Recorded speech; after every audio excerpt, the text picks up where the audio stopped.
기동설을 주장한 유명한 과학자 중에 코페르니쿠스의 비문에 보면 그의 유언에 따라서 비문을 썼는데 어떻게 썼는가 하니까 나는 바울의 지혜를 구하지 않습니다. 나는 바울의 능력을 구하지 않습니다. 오 하나님, 나는 회개하는 강도에게 주셨던 은혜를 구합니다. 그렇게 적었습니다. 오늘 예배에 참석하신 사랑하는 성도 여러분, 여러분들은 지금 인생의 삶을 살아가시면서 구하는 것이 무엇입니까? 여러분의 삶에 필요한 것이 무엇입니까?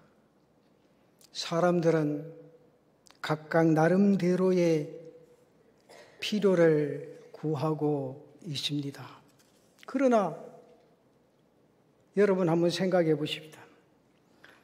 지금 정말 나 자신에게 필요한 것은, 지금 정말 우리에게 필요한 것은 은혜입니다. 지혜도 필요합니다. 능력도 필요합니다. 우리가 인생의 삶을 살아가다 보면 물질도 필요합니다. 성공도 필요합니다. 그러나 그 무엇보다도 이 순간, 아니 우리의 인생의 삶에 가장 필요한 것은 은혜라고 생각합니다. 은혜가 아니었으면 우리가 이 시간 존재할 수가 없습니다. 은혜가 아니었으면 이 아침에 몸된 제단에 올라와 예배할 수도 없습니다. 은혜가 아니었으면 이 험악한 세상을 이길 수도 없었고, 은혜가 없었으면 수시로 나에게 닥쳐오는 시험도 이길 수가 없었습니다. 왜 그렇습니까? 하나님께서 은혜를 주셨기 때문입니다. 사랑하는 성도 여러분, 우리는 날마다의 삶에 이 사실을 분명히 인지하고 내 가슴 속에 은혜가 사라졌다면 은혜를 회복하고 돌아가는 복된 날 되시기를 축원합니다. 앞으로의 인생도 마찬가지입니다. 내 인생의 삶은 하나님 은혜 주시는 대로입니다. 이 시대는 앞으로 어떻게 될지 아무도 모릅니다. 그 시대의 변화만큼이나 내 마음도 변합니다. 내 마음도 변하고 내 마음도 오르락 내리락 합니다. 여기에 더 큰 은혜가 필요하고, 특별히 예수 믿는 사람들이라면 특별한 은혜가 필요합니다. 특별히 하나님 앞에 설 때 다른 것은 다 소용없습니다. 다만 내가 은혜 받았음을 알고 그 은혜를 믿고 나아가는 겁니다. 하나님 앞에 의로운 행위로 설 수 있는 사람은 이 세상에 아무도 없습니다. 오직 하나님의 은혜로만 나아갈 수 있다는 사실입니다. 은혜로 감사하고 감사함으로 그 은혜 앞에 설 수 있습니다. 중요한 것은 은혜입니다. 사랑하는 성도 여러분, 오늘 찬양대 찬양을 통해서 듣지 않았습니까? 내 인생의 삶에 모든 것이 은혜입니다. 내 가슴 속에 은혜가 끓어오를 때 내 머릿속에 기쁨과 감사와 감격 속에 젖어들고 그 인생의 삶은 날마다 행복한 삶이 될 수가 있다는 사실입니다. 받을 자격이 없는 자임에도 불구하고 조건 없이 값없이 주시는 선물, 바로 그 은혜를 믿고 가져가야 합니다. 그래서 에베소서 2장 8절과 9절에 그 말씀을 합니다. 너희는 그 은혜에 의하여 믿음으로 말미암아 구원을 받았으니 이것은 너희에게서 난 것이 아니요 하나님의 선물이다. 우리는 하나님 앞에 선물 받고 이 자리에 나오신 줄로 믿습니다. 하나님 앞에 의로운 행위로 설 수 있는 사람 아무도 없습니다. 오직 하나님의 은혜로만 나아갈 수 있다는 사실입니다. 여러분 인생의 삶에 하나님의 은혜로 감사하시기를 바랍니다. 그 은혜 앞에 날마다 내 인생의 삶을 설계하고 나아갈 수 있는 그런 믿음의 역사가 있기를 바랍니다. 그렇다면 우리에게 베푸신 하나님의 은혜가 어떠한가? 성경에서 표현하고 있는 하나님의 은혜는 어떠한 모습인가? 오늘 세 가지 사실만 잠시 말씀을 드리려고 합니다. 그 첫째는 인격적 교제로 인한 은혜입니다. 하나님과 사람과 인격적 교제가 곧 은혜라는 사실입니다. 여러분, 하나님은 통치자십니다. 다스리시는 분이시죠. 전능하신 분이십니다. 세상적인 신개념으로 볼 때는 도무지 교통할 수 없는 그런 관계입니다. 신과 인간과의 관계에서 인격적 관계로 설명하는 종교는 없습니다. 신은 지배자입니다. 통치자입니다. 다스리는 자입니다. 인간은 피지배자일 뿐입니다. 그러나 하나님의 말씀인 성경에서 하나님과 사람과의 관계를 인격적인 관계라는 사실을 가르쳐 줍니다. 하나님은 인격이시라는 사실입니다. 그 인격이신 하나님과 대화하면서 내 인생의 삶을 풀어나갈 때 그 인생의 삶은 행복할 수밖에 없고 그 인생의 삶은 즐거울 수밖에 없고 그 인생의 삶은 감격 속에 젖어들 수밖에 없다는 사실입니다.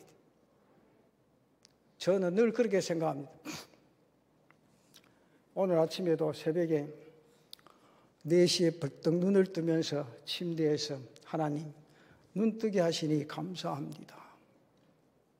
한 날 주셨으니 오늘 또 주 안에 하나님의 뜻을 이루게 하시고 말씀 수종에 실수함이 없게 하옵소서. 그러면서 침대에 내려서 두 발을 떡 디딜 때 두 발이 바로 설 수 있을 때 하나님 감사합니다. 오늘 또 걸을 수 있는 힘을 주시고 걸을 수 있는 능력을 주시니 감사합니다. 이 발걸음으로 예수 사랑, 예수 향기 나타내는 삶이 되게 해 주옵소서.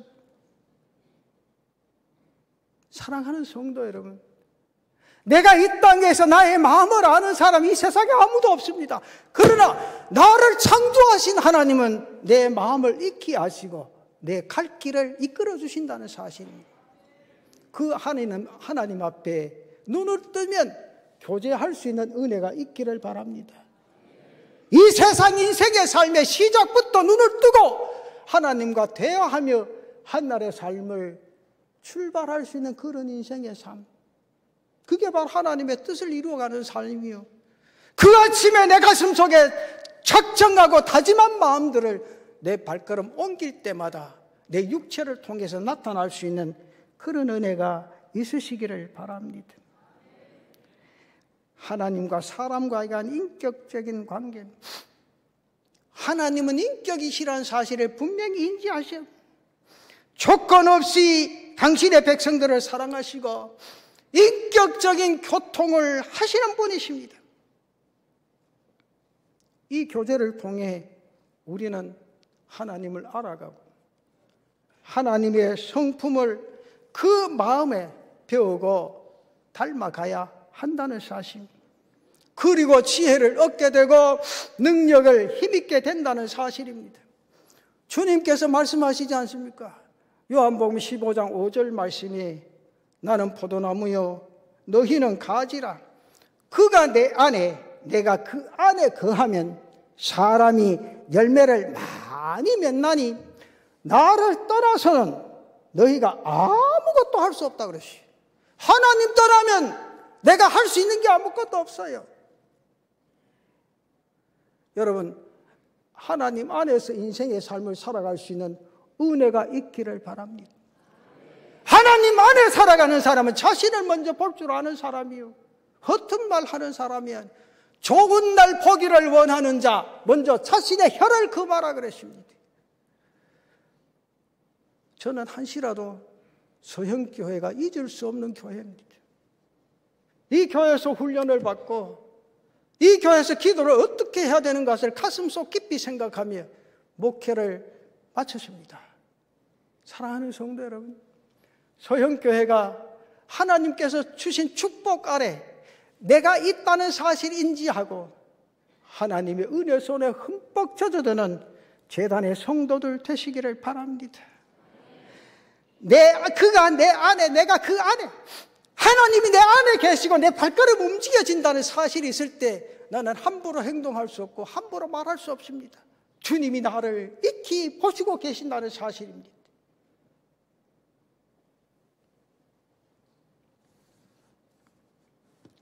인격적인 관계에 엄청나게 큰 은혜가 숨어져 있습니다.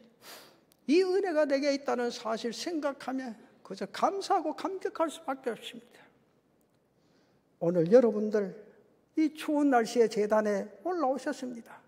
하나님의 은혜 속에 푹 잠겨 가정으로 돌아갈 수 있는 귀한 은혜가 있기를 바랍니다. 두 번째는 지속적인 사랑의 은혜입니다. 하나님께서 우리에게 오신 것이 사랑이요 은혜 아닙니까? 오신 것뿐 아니라 우리의 죄를 위하여 희생제물이 되시고 십자가에 죽으시고 부활하신 그 사랑이 바로 은혜입니다. 이 하나님의 은혜는 이례적인 것이 아니라 바로 지속적이라는 사실입니다.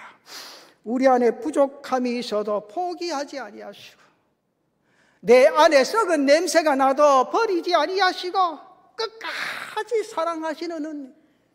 요한복음 13장 1절에 그렇게 말씀하시죠.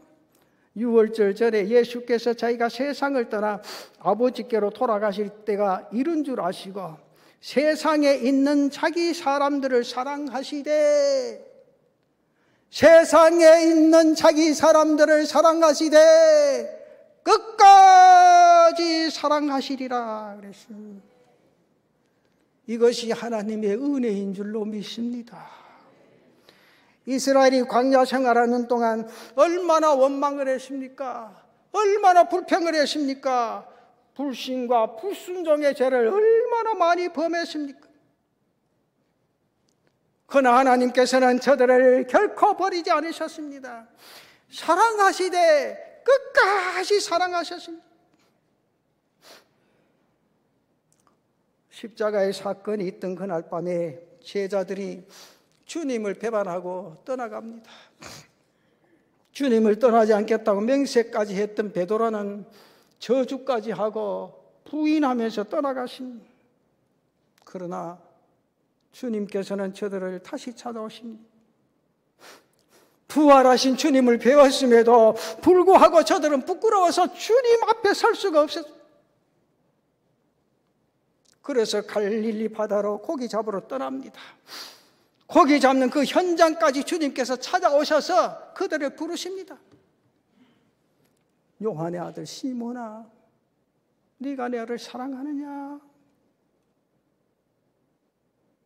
그렇게 물으시면서 저들을 다시 깨우십니다. 그리고 일으켜 주십니다. 내가 주님을 떠나고 내가 잠시 주님을 잊어버리고 내가 주님의 뜻대로 이 땅의 인생의 삶을 살지 못해서도 주님 나를 끝까지 포기하지 않으시고 나를 버리지 아니하시고 기다려주시는 그 주님, 탕자들 기다린 아버지처럼 때로는 제자들을 찾아오시는 주님과 같이 나를 기다려주시고 찾아와 주십니다. 바로 여기에 은혜가 있습니다. 그리고 때로는 당신의 백성을 강하게 하시고자 시험도 주십니다. 어떨 때는 훈련을 통해서 사랑을 보여주시고 은혜를 베풀어 주십니다. 이스라엘 백성이 하나님의 백성이 될 때까지 광야에서 훈련을 거듭했습니다. 왜 그렇습니까? 저들의 심성이, 저들의 마음이 강해지고 노예의 사고가 아니라 하나님의 백성의 생각, 하나님의 백성의 사고가 될 때까지 훈련을 하셨다는 것입니다. 광야와 주변 이방 민족을 두려워하지 않고 하나님만을 의뢰하는 믿음의 삶이 될 때까지 하나님은 저들을 훈련을 거듭하셨습니다. 이렇게 볼 때 하나님 안에서 모든 것이 은혜입니다. 독일의 시인이요 작가인 괴테는 이런 말을 했습니다. 호흡에는 두 가지 은혜가 있다.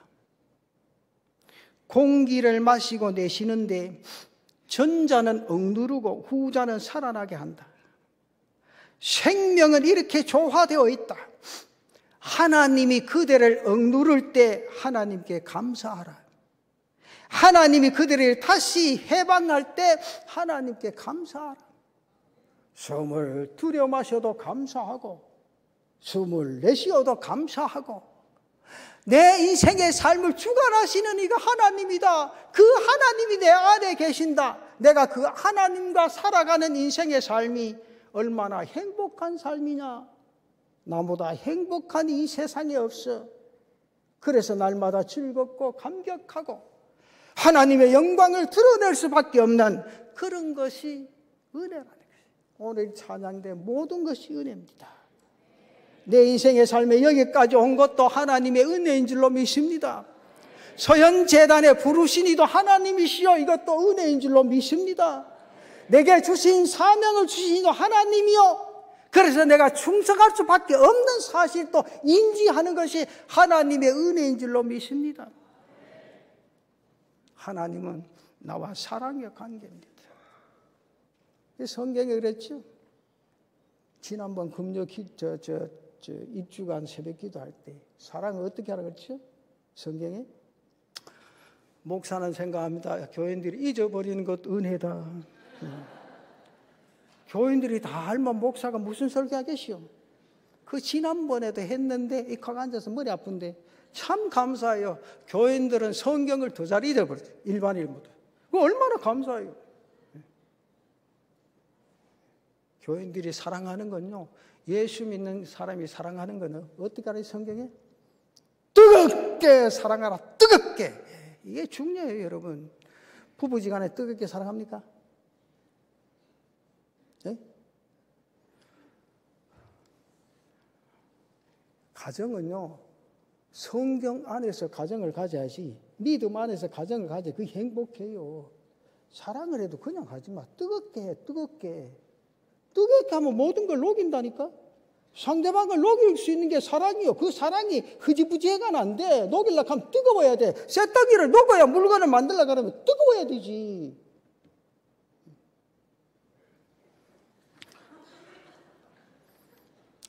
많이 싸운 사람은 가슴 뜨거면 이렇게 그저 웃음으로 대처하는 거예요.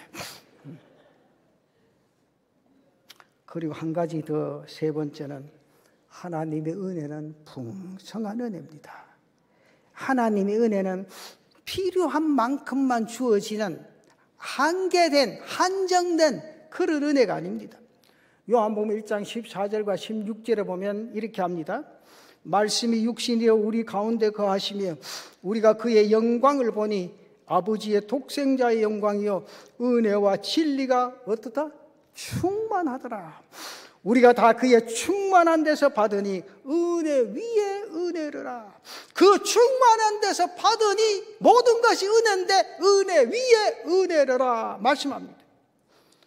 우리에게 주어진 환경, 생활의 모든 것이 풍성합니다. 사랑이 그렇습니다.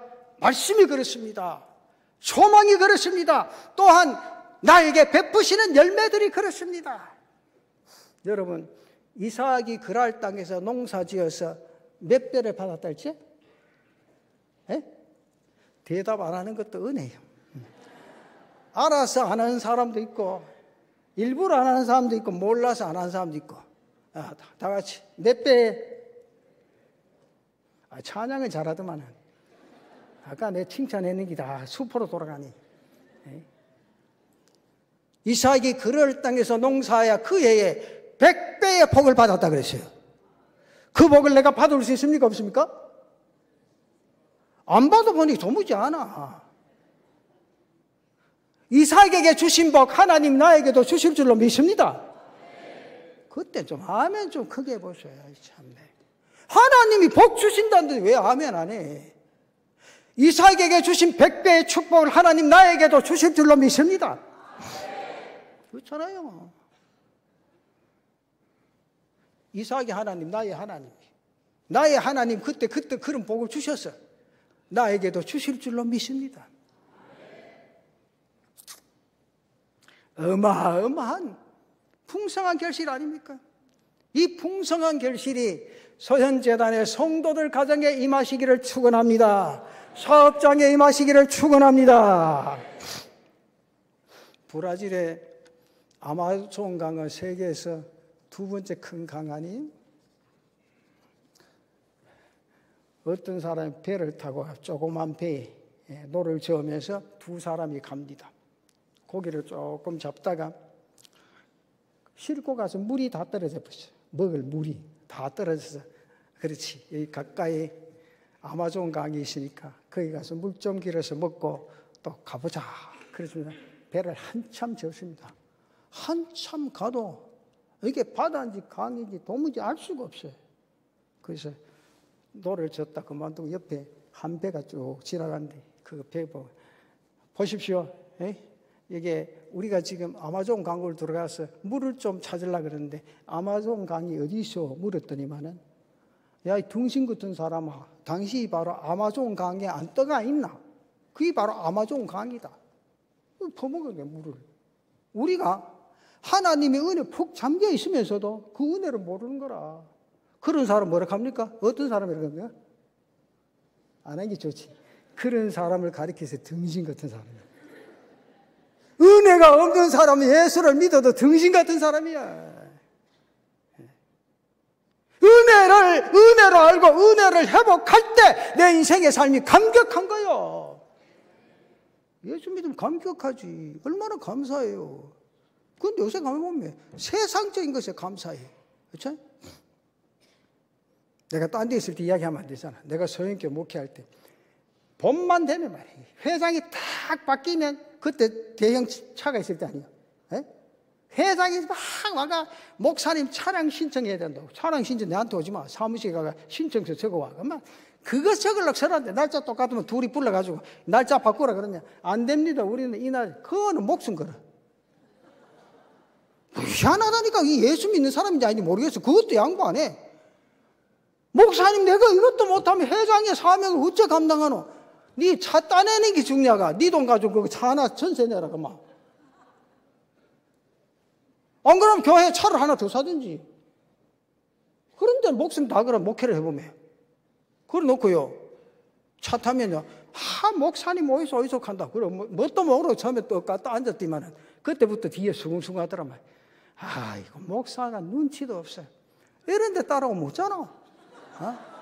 마음 놓고 놀지.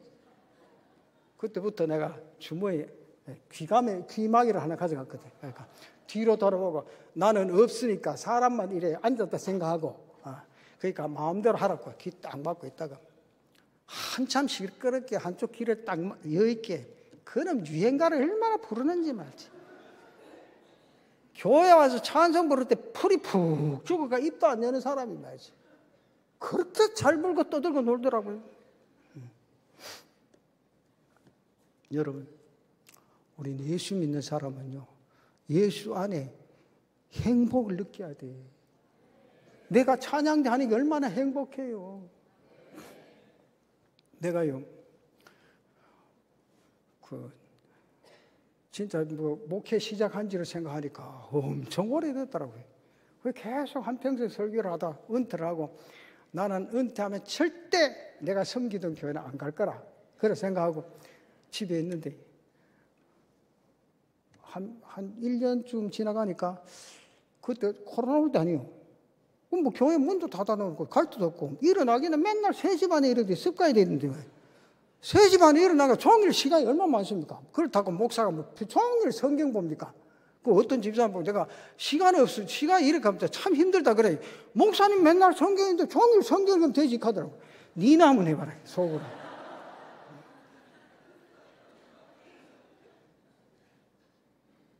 이건 그 심정 알아요? 몰라요.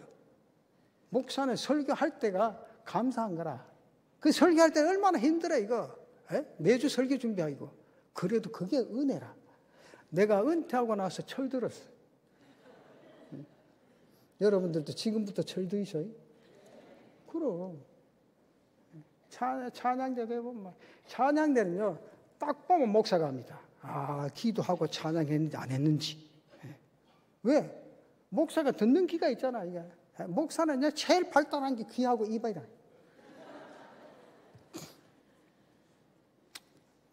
참 감사합니다. 근데 중요한 것은 내가 하나님의 은혜를 풍성하게 받고 풍성하게 누리고 있다는 사실을 인지하며 살아가야 된다는 사실입니다.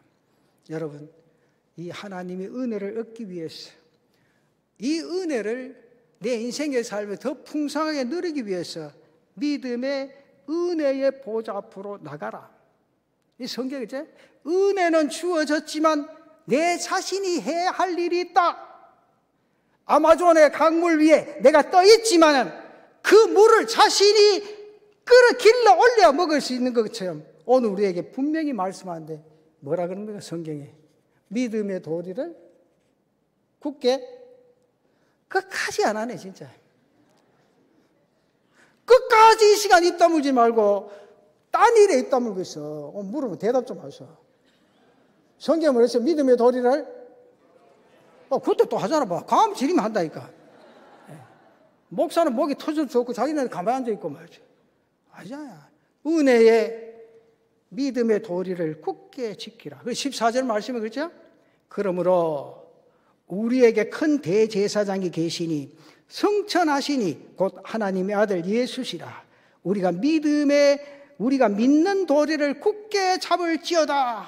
믿음의 도리란 뭡니까? 교회가 공식적으로 고백하는 신앙 고백, 복음의 진리, 바로 예수 그리스도에 대한 믿음과 고백이라는 사실입니다. 그런 거로 예수 그리스도의 대제사장에 대해서 분명히 말씀하십니다. 하나님의 아들이시죠? 죄가 없으신 분이죠?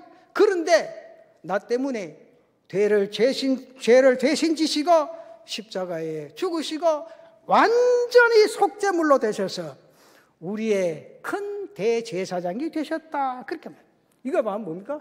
기독론의 핵심이요 바로 극치입니다. 예수님께서 이 땅에 오셔서 병 고치시고 봉사하시고 좋은 일 하시고 말씀 전파하시고 가르쳤습니다. 다 중요한 일입니다. 그러나 더욱더 중요한 것은 죄 없으신 주님께서 나를 위하여 죽으시고 하나님 보좌 우편에 계시고 영원한 큰 대제사장이 되셨다는 사실. 우리가 바로 이것을 믿는 겁니다. 이것은 믿음의 가장 기본적인 도리입니다. 신앙은 바로 여기에서부터 출발이요, 여기에서부터 시작입니다. 이것을 믿을 때 다른 모든 것도 말씀을 내 가슴 속에 받아들이고 심을 수가 있다고 말합니다. 그리고 하나님의 은혜에 참여할 뿐만 아니라 하나님의 역사에도 참여하게 되어진다는 사실입니다. 여러분, 이 믿는 도리를 굳게 잡으라, 이 굳게 잡을지어다, 이 잡으라는 말은요, 힘을 가지고 집요하게 달라붙어라 그 말이에요. 집요하게. 기도를 그렇게 해야 됩니다. 네가 가진 힘으로 정성을 다해야 집요하게 달라붙어라. 나는 예수 믿으면 발로 느낀 게 있어요. 예수 믿는 사람 집요하게 달라붙는 거는 부부지간에 싸울 때, 물고 뜯을 때, 집요하게 파헤치네. 결혼할 때 약속한 거, 10년 전에 니하고 내하고 약속한 거, 그런 것만 집요하게 기억하고 있어요. 근데 성경 다 잊어버려. 근데 여기 성경 말에 믿는 도리를 굳게 잡으라. 믿음을 집요하게 붙잡으라는 거예요. 집요하게. 그런 은혜가 있으시기를 축원합니다. 야곱을 여러분 기억하시죠? 야복강에서 야곱이 하나님의 사람 만났을 때, 사자와 만났을 때 야곱은 그를 붙들고 놓아주지 않습니다.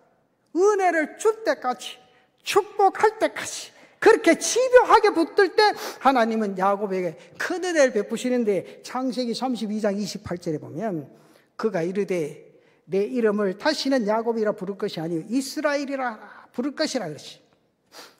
집요하게 할 때 하나님은 그를 붙들고 놀라운 축복의 역사를 일으켜 주신다. 그러면서 은혜의 보좌 앞으로 나가라. 성경 16절에 그랬죠. 그러므로 우리는 국률하심을 믿고 때를 따라 돕는 은혜를 얻기 위하여 은혜의 보좌 앞에 담대히 나갈지라. 하나님의 제단에는 어떤 어려움이 있어도 놓치지 말고 제단에 나와 하나님을 바라볼 수 있는 그런 은혜가 있으시기를 바랍니다. 그래요. 요새 교인들 웃긴다고요. 내가 해보면 저는요, 이 목회하면서 목사님 나는 가봐야 되겠습니다. 그럼 가라고. 어디든지 가라고. 어디 가려고 하는데 어느 교회 목사님이 은혜가 돼서 말씀이 내게 쏙쏙 들어온다. 그럼 쏙쏙 들어오는데 가라고. 괜찮아. 쏙쏙 집어넣어봐. 너무 집어넣으면 기 막힌다. 쏙쏙 집어넣어 가. 그래 1년 있다 돌아와가 목사님 여기가 나십니다. 가. 함 같은 사람이 돌아오기 왜 돌아? 가 그만. 쏙쏙 들어오는데 가. 느슨하게 들어오는 여 오지 말고 가. 자기 집이 좋은지를 몰라. 이 세상에서, 아니 대구 시내에서 서형교회가 제일 좋은 줄로 믿으시기를 바랍니다. 왜 아멘 느슨한데? 그렇잖아. 제가요 목회하면 부산 간 지도 그 수십, 20몇 년 돼도 서울 총회가 뭐라 하는지 아니까 서형교회 목사님 오셨습니까?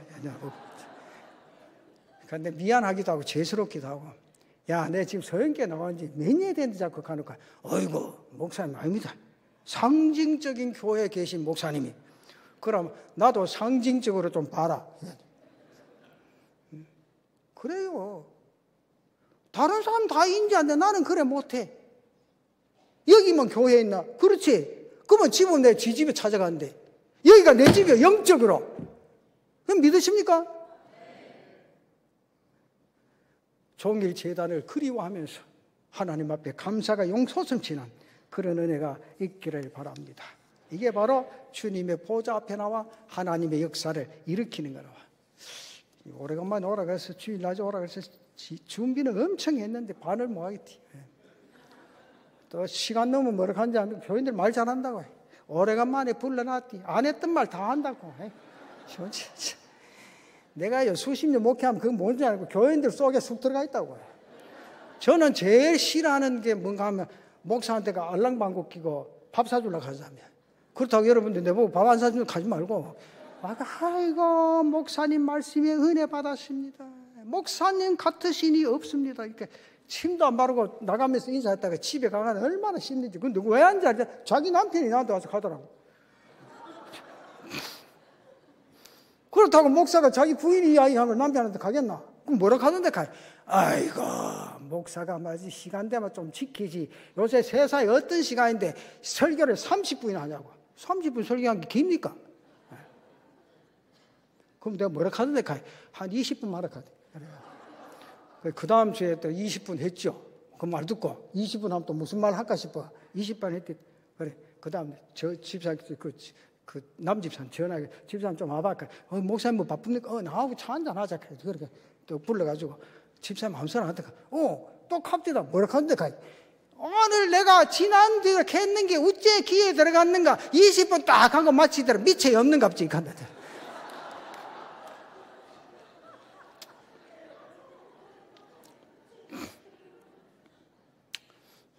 웃지 말고. 그런 건 아니어도 비슷한 건 많이 해봤을게요.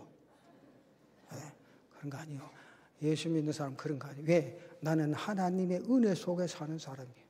하나님의 은혜가 아니었으면 이 자리에 앉을 수가 없어요. 그렇잖아요. 하나님이 십자가에 달려 내 죄 때문에 아니에요. 그렇잖아요. 그런 은혜를 하나님 베푸셨습니다. 그 은혜 여러분 부모들이 합니까? 여러분 남편이 해요? 여러분 아내가 합니까? 오직 주님만이 나에게 그 베푸신 은혜예요. 그 은혜를 받고 이 땅의 인생의 삶을 살아가는 자, 그게 바로 하나님의 선물이요. 이 선물을 받아서 그런 거로 인해 감사할 수밖에 없고, 그러므로 내 인생의 삶이 즐거울 수밖에 없고 행복 속에 젖어들 수밖에 없다는 사실. 오늘 이 복된 주일에 이 은혜를 회복하고 돌아가는 귀한 성도들 되시기를 축원합니다.